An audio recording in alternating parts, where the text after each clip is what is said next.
Banyak orang yang percaya bahwa kuat kuasa Tuhan dapat menyelamatkan, tetapi tidak mengerti tentang kekuatan pemeliharaan Tuhan.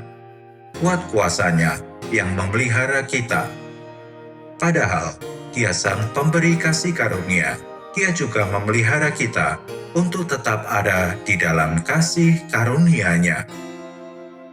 Kaleb, seseorang yang bersama Yosua diutus Musa menjadi mata-mata. Di dalam kitab Yosua, pasal 14 ayat 11 pernah berkata, "Pada waktu ini, aku masih sama kuat seperti pada waktu aku disuruh Musa. Seperti kekuatanku pada waktu itu, demikianlah kekuatanku sekarang, untuk berperang dan untuk keluar masuk." Perkataan itu diucapkan Kaleb saat berumur 85 tahun. 40 tahun berselang setelah mengintai tanah Kanaan. Meskipun 40 tahun berlalu, Kaleb masih sekuat sebelumnya. Hanya ada satu perkara yang bisa menjelaskan penyebab hal ini, yaitu Allah telah memelihara Kaleb. Bagaimana dengan kita? Kita tidak dapat menjaga diri kita untuk senantiasa berdiam di bawah anugerah Tuhan. Tidak ada jaminan bahwa setelah 5 tahun beroleh selamat, iman kita masih sama kuatnya dengan iman di awal pertobatan kita. Semangat kita pun turut memudar. Kita tidak mampu untuk tetap diam di dalam anugerah Tuhan dengan usaha kita sendiri. Tuhanlah yang dapat menjaga kita dalam kasih karunia-Nya. Mengapa Kaleb mengalami kekuatan pemeliharaan Allah? Kitab Yosua, pasal 14 ayat 14 menuliskan, "Karena ia tetap mengikut Tuhan, Allah Israel dengan sepenuh hati." Bagaimana Kaleb sepenuh hati mengikut Tuhan? Jawabannya ada di kitab Bilangan, pasal 13 dan 14. Di dalam kitab Bilangan, pasal 13 ayat 30, Kaleb berkata, "Kita akan maju menduduki negeri itu, sebab kita pasti akan mengalahkannya." Keyakinan Kaleb tidak berasal dari percaya diri. Dia berpegang pada janji Allah. Seseorang yang mengikut Tuhan dengan sepenuh hati adalah orang yang yakin bahwa janji Allah patut dipercaya. Lalu bagaimana dengan 10 orang yang lain? Mereka tidak memiliki iman seperti Kaleb. Mereka melihat penduduk negeri itu adalah raksasa. Kota-kota mereka berkubu dan sangat besar. Mereka juga memandang diri mereka seperti belalang dibandingkan orang-orang enak yang menduduki negeri itu. Mata mereka tertuju pada kesulitan di depan dan kondisi diri mereka. Disinilah letak kegagalan dari banyak kaum beriman di dalam mengalami kekuatan pemeliharaan Tuhan.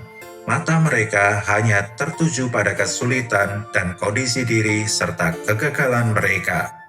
Mereka sudah menghaluskan jalan untuk menyambut kegagalan, bahkan jauh sebelum kesulitan itu datang. Jika kita terus memandang kesulitan dan kapasitas kita tidak akan pernah menemukan harapan. Tuhan tidak ingin kita terus memandangi gunung yang menghalangi jalan kita. Tuhan ingin kita berkata, "Hai gunung, beranjaklah dan tercampaklah ke laut."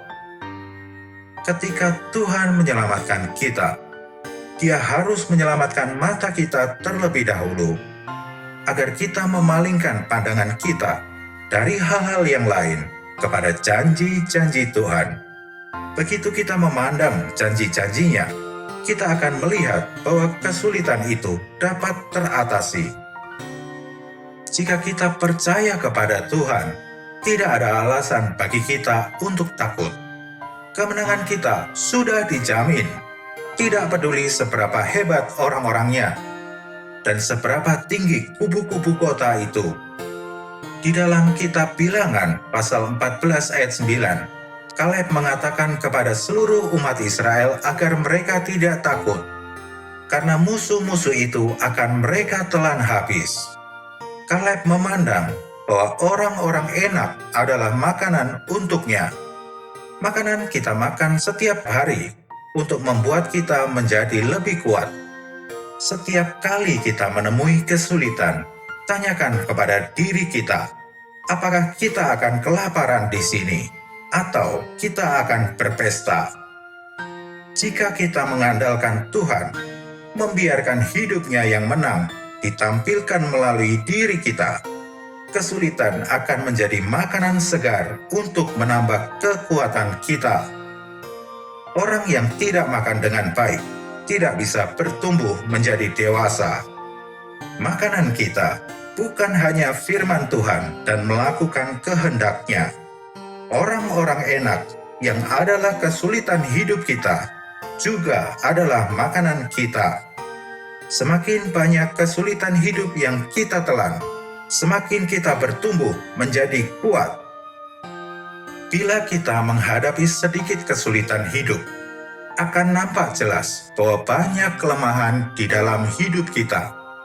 Kita tidak kuat karena tidak cukup menghadapi orang-orang Enak. Tetapi orang-orang yang menghadapi dan mengalahkan banyak kesulitan dan cobaan akan penuh dengan tenaga dan semangat. Setiap kesulitan dan cobaan yang diletakkan iblis di hadapan kita adalah makanan kita. Mereka diizinkan Tuhan agar kita bertumbuh. Puji Tuhan, semua kesulitan hidup adalah makanan kita. Setiap kesulitan akan menumbuhkan kita. 1 Petrus pasal 1 ayat 5 menuliskan, yaitu kamu yang dipelihara di dalam kekuatan Allah karena imanmu. Allah memelihara orang-orang yang beriman kepadanya. Di dalam setiap kesulitan, Allah Sang Pemelihara akan membawa kita melampauinya. Kita harus percaya Allah mampu untuk menyelamatkan kita dari dosa. Sekalipun ada serangan iblis, dengan cara yang ajaib sesuatu akan menangkal semua panah api si jahat. Inilah perisai iman yang menyebabkan panah api itu tidak sampai ke kita.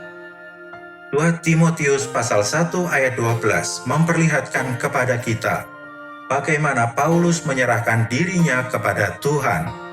Bila kita percaya, kita harus menyerahkan diri kita kepadanya.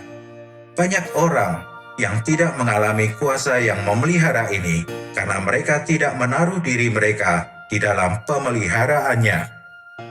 Setiap bangun pagi, kita perlu berkata kepada Tuhan, Tuhan, terima kasih atas penjagaanmu hari kemarin.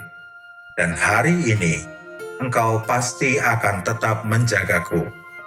Aku tidak tahu kesulitan apa yang akan kujumpai dan bagaimana cara mengatasinya.